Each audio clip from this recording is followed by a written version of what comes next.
I voted. I voted, I voted, I voted.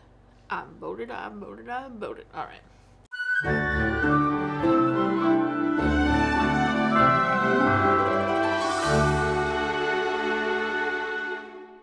Welcome back to Every Disney Movie Ever. My name is Jess and I'm watching Every Disney Movie Ever. Today I'm going to talk about D2 The Mighty Ducks. D2 The Mighty Ducks is a 1994 theatrical release. It's directed by Sam Weisman, cinematography by Mark Irwin, editing by John F. Lincoln and Eric A. Sears, music by J.A.C. Redford, and it's written by Stephen Brill. Sam Weisman is best known for Brooklyn Bridge, George of the Jungle, LA Law, and this. The rest of the crew I have covered in previous videos. They will be listed and linked in the description. Okay.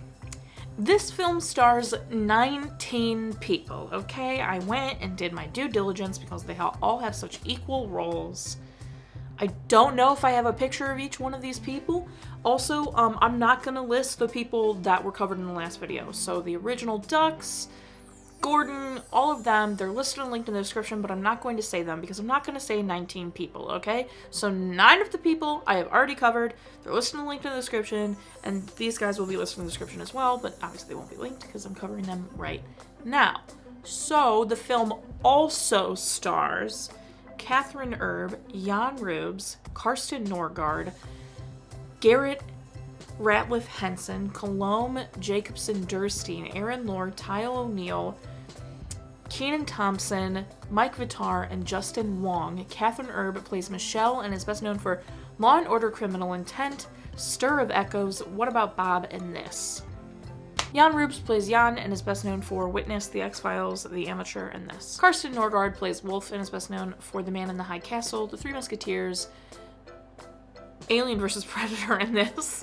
I like Garrett Ratliff Henson plays Guy, and he is best known for The Butterfly Effect, Arachnophobia, and this trilogy. He wasn't the first one, he is the one duck I missed. Colombe Jacobson Durstein plays Julie, and she's best known for Men in Black 2, The Moonlight Mile, and this third one. Aaron Lohr plays Portman and is best known for Rent, Newsies, A Goofy Movie, and this. Ty O'Neill plays Dwayne and is best known for The Postman, Wild Wild West, and this and the third one. Kenan Thompson plays Russ and is best known for Snakes on a Plane, Saturday Night Live, Kenan and Kel, All That, and Good Burger. Mike Vitar plays Luis, and he's best known for The Sandlot, Diplomatic Immunity, this, and the third one. Justin Wong plays Ken, and he's best known for Millennium, The Odyssey, this, and the third one. Okay, so there were a ton of cameos in this film, so I'm gonna read them because there's no way I probably could remember them, but just, I don't want to put, no.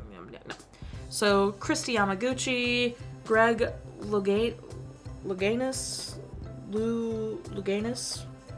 Kareem Abdul-Jabbar, Wayne Gretzky, Chris Chilios, Luke Robitaille, Cam Neely, Bob Miller, Darren Pang, Mike Emmerich, and Dennis Rodman. These are all people who have to do with sports, and they were all cameos. This was the first thing ever filmed at Arrowhead Pond. It was 15,000 people over the course of several days, and people would leave or move around, so they had to start using cardboard cutouts to kind of fill out the audience.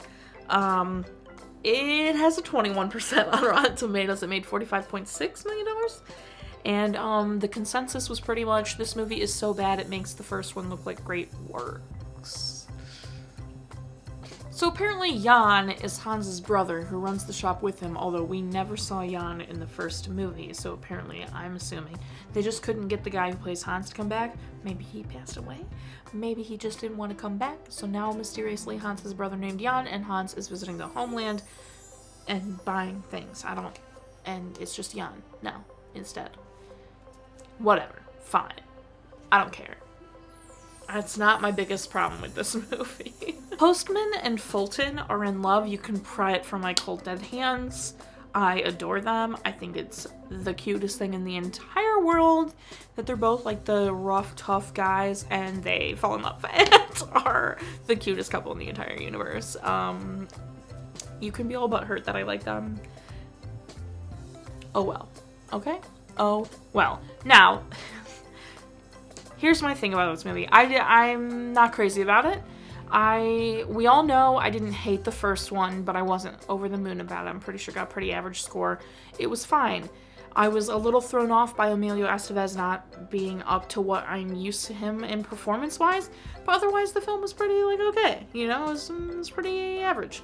This movie I kept being like, okay, cool, like, what is, they're going to the Worlds, or whatever you want to call it, you know, they're representing the USA, that's very cool, bigger stage, they get more ducks, that's awesome, everyone's grown up a little bit, that's cool. What is the lesson gonna be in this one? Like, is Gordon gonna learn something? Are all the kids gonna learn something? Like, what is the lesson gonna be? It's the same lessons from the first one. Gordon has to relearn the same lessons he spent the entire first movie learning. I was so mad when I realized that that's what he was gonna have to learn. He was gonna have to, like, relearn how to be a decent person again and, like, a good coach. And I was like, what do you like, I thought we were gonna be like, okay, like, we're gonna learn corporations blow, or like something along those lines. Nope. Never have a, like, moment with the Hendrix Corporation that's like, well, we don't need you, we're the Ducks, blah. No, never happens.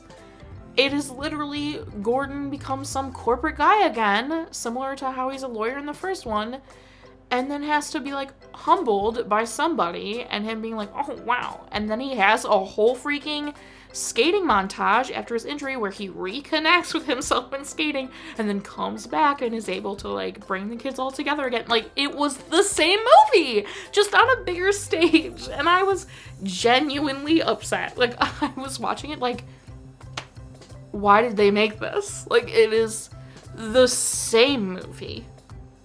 The same. The kids are great. I liked the kids in this one. I thought they did a great job. I loved that I feel like they were focused on a little bit more, which I really liked because it's a kids movie, like, focus on the children. I kind of wish we could dive more into the kids and get some background on the kids and, like, really dive into those characters, but I get it. There's, like, 12 of them. And it's only like an hour and a half movie, so I get it. But let a kid learn a lesson. Why does Gordon have to relearn the same lesson? I'm salty about it. That's everything I have for D2 The Mighty Ducks. As I said, I'm salty because apparently a grown man is only capable of learning the same lesson over and over again. I'm also salty at Emilio Estevez because his performances in the Brat Pack movies are so good, and then in these, kind of sort of laughable. I don't want to be that person, but they are. I'm sorry. Okay, that's it. My final rating is 4 ducks out of 10. Our total movie count is Parent Death. No. Parent Death, Total and Cry counters are the same. If you want to keep up with what movie I'm watching when, follow me on Instagram or Twitter. You'll find out what movie I'm watching when. I put out videos every Monday and Friday and sometimes Wednesday. Join my Patreon. Okay? Great. Okay, until next time, comment, subscribe, and how you are, so you do, and don't be wolf about it, I guess. It's such trash. He literally, he gets swept up in the corporate of it all and stops paying attention to the kids, and then the kids start going downhill and sucking, and then he starts yelling at them instead of being like, oh, what's wrong? Maybe we should work as a freaking team. And then they're all like, wow, Coach Blood, like he's blah, blah. And then Jan, instead of Hans, is like, hey, you're losing yourself, you piece of poo. And he's like, oh shoot. And then there's a skating montage. And then he's back. And he's like, I'm back. I promise. Let's have fun again. It's the same movie. Yuck!